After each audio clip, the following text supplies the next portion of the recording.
আচ্ছা, নেক্সট হচ্ছে আমরা হিক্সিয়ান ডিমান্ড বের করা শিখবো। হিক্সিয়ান ডিমান্ডে আমরা জানি যে একটা কস্ট ফাংশন থাকে অথবা বাজেট অথবা ইনকাম ফাংশন থাকে, সেটাকে আমাদেরকে মিনিমাইজ করতে হয়। এখানে ই বলতে এক্সপেন্ডিচার অথবা কস্ট অথবা ইনকাম বাজেট এই জিনিসটাকে বোঝাচ্ছে। তো সেটাকে আমরা মিনিমাইজ করবো। আর আমরা জানি যে হিক্সিয়ান ডিমান্ডের ক্ষেত্রে ইউটিলিটি কনস্ট্যান্ট থাকে বা কনস্ট্যান্ট হিসেবে থাকে, ইউটিলিটিটা কনস্ট্যান্ট হিসেবে আছে। তো এই সকল প্রশ্নের কিরকম প্রশ্ন থাকবে, কিরকমের আমরা জানি যে আমাদের বাজেট যে ইকুয়েশনটা সেটা তোমার সবসময় দেওয়া নাও থাকতে পারে। যদি দেওয়া না থাকে সবসময় আমরা পি ওয়ান প্লাস পি2 ধরে নিয়ে করতে পারি। ইউটিলিটি ফাংশনটা যদি দেওয়া থাকে তাহলে যেমন আমরা ধরে নিচ্ছি যে এটা Q1 Q2 দেওয়া আছে। তো এক্ষেত্রে আমরা কি করবো, একটা ল্যাগ্রেঞ্জিয়ান ফর্ম করব।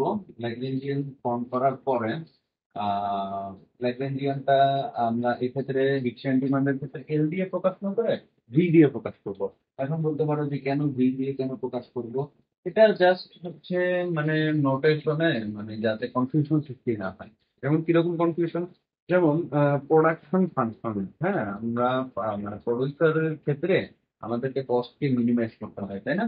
প্রডিউসারের ক্ষেত্রে কস্টকে মিনিমাইজ করতে হয়। তো প্রডিউসারের যে কস্ট, ঠিক আছে, কস্ট যেটা, তার মধ্যে কিন্তু মানে একটা ফ্যাক্টর হচ্ছে কে ক্যাপিটাল, আর একটা হচ্ছে লেবার, রাইট? তো মানে এখানে যদি একটা প্রোডাকশন, হ্যাঁ, প্রডিউসারের ধরো প্রোডাকশন ফাংশন আছে, ক্যাপিটাল আছে, লেবার আছে। তো এই লেবারের এল এর সাথে এখানে ল্যাগ্রেঞ্জিয়ানের এল এর একটা কনফিউশন সৃষ্টি হয়ে যেতে পারে, তাই না? তো এই সকল ক্ষেত্রে এই সকল কনফিউশন যাতে সৃষ্টি না হয় সে কারণে আমরা এল দিয়ে প্রকাশ না করে ভি দিয়ে প্রকাশ করলাম, এবং ল্যামডার জায়গায় আমরা মিউ দিয়ে প্রকাশ করলাম। তো তো সেক্ষেত্রে আমরা অবজেক্টিভ ফাংশনটা লিখবো, তারপরে মিউ ইন্টু আমাদের কনস্ট্যান্টটা লিখলাম। তো তারপরে যেটা ভি1, মানে এটা ফার্স্ট ডেরিভেটিভ কিসের সাপেক্ষে? পি1 এর সাপেক্ষে। পি1 এর সাপেক্ষে ফার্স্ট ডেরিভেটিভ হবে পি1 মিনস এটা ইজ ইকুয়াল জিরো সেট করতে হবে ফার্স্ট অর্ডার কন্ডিশন। সুতরাং পি1 ইজ ইকুয়াল এটা লিখতে পারে, এখান থেকে পি2 ইজ ইকুয়াল এটা লিখতে পারে। ওকে। এরপরে আহ V V mu V mu, তাই না? মিউ এর সাপেক্ষে যদি ডিফারেন্সিয়েট করি তাহলে এটা আসবে কি, you not is equal P1 Q2। আচ্ছা, এখানে ইউ নট দিয়েছি, এটা মানে ম্যান্ডেটরি না, মানে নট দাও বা শুধু ইউ দাও, ইউ1 দাও, মানে এটা ম্যান্ডেটরি না। ইউ নট বলতে বোঝাচ্ছি যে জাস্ট ইউটিলিটিস কনস্ট্যান্ট, মানে এরকমের কিছু একটা বোঝানোর জন্য, এটা মানে ম্যান্ডেটরি। কেউ ইউ দিলেও কিছু যায় আসে না।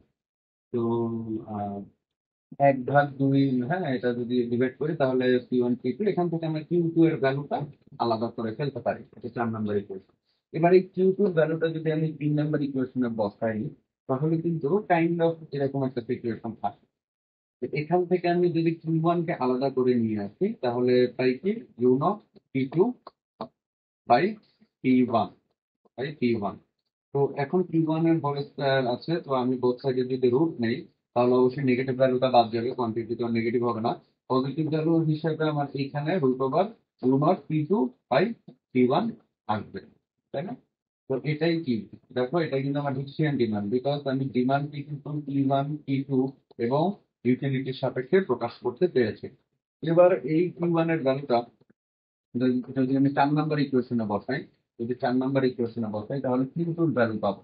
দেখো এখানে সামান্য কিছু অ্যালজেব্রাইক কিছু কাজ আমাদেরকে করতে হবে, এই জিনিসটা মানে খেয়াল রাখবা সবসময়, যে এখানে যখন রুট আছে, দেখো P2 আছে, P2 আছে, P1 আছে, P1 আছে, বুঝতেছো যে মানে এটা কাটাকাটি করতে পারা যাবে, হ্যাঁ, কিন্তু আবার রুটের কারণে পারতেছো না, দ্বিধাবোধ করছো। তো দ্বিধাবোধ না করে তখন হচ্ছে কি করবা, যেখানে রুট নাই, যে পূর্ণ সংখ্যাগুলো আছে, সেই সেই রুট ছাড়া সেই সংখ্যাগুলোকে রুটের মাধ্যমে প্রকাশ করবো। যেমন P1 কে আমরা কিন্তু √P1 লিখতে পারি, P2 কে লিখতে পারি √P2। এবং এই প্রত্যেকটার উপর আলাদা করে রুট নিয়ে আসবা। তো এর ফলে যেটা হবে, তুমি তখন কাটাকাটি করতে পারবা, একটা দিয়ে আরেকটা ভাগ করে ফেলতে পারবা। তো P1 P2 P1 √P1 কাটা যায়, √P2 কাটাকাটি যায়। তো বাকি কি থাকে, √P1 √U0 বাই √P2।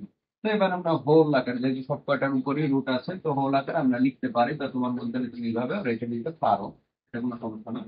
তো তাহলে দেখো কিউ টু কেও কিন্তু আমরা কিসে প্রকাশ করলাম, প্রাইস এবং ইউটিলিটি সাপেক্ষে প্রকাশ করলাম। তো এটাই কিন্তু আমাদের ফিক্স এন্ড ডিমান্ড। জিজ্ঞেস করতে পারো কেমন, এটাই কেমন ফিক্স এন্ড ডিমান্ড, এই যে ইউটিলিটি ইউটিলিটি কনস্ট্যান্ট ধরে যে আমরা পেয়েছি এই জিনিসটা, এই ডিমান্ডটা আমরা কিভাবে পেয়েছি, ইউটিলিটিতে কনস্ট্যান্ট ধরে ফিক্স এন্ড ডিমান্ডের যেটা পূর্ব শর্ত ছিল। তো তাহলে আমার ডিমান্ড গুলো বের হয়ে গেছে। এরপর যদি তোমাকে বলে যে ওকে ম্যাক্স মিনিমাম এক্সপেন্ডিচারটা দেখাও, তাহলে দেখাতে পারো যে এক্সপেন্ডিচার এখানে আমার P1 Q1 plus P2 Q2। আমি এখানে ভুলে P2, ভুলে না আসলে মানে P2 আর Q2 এর ভ্যালুটা আগে দিয়েছে, P1 এখানে Q1 এর ভ্যালু।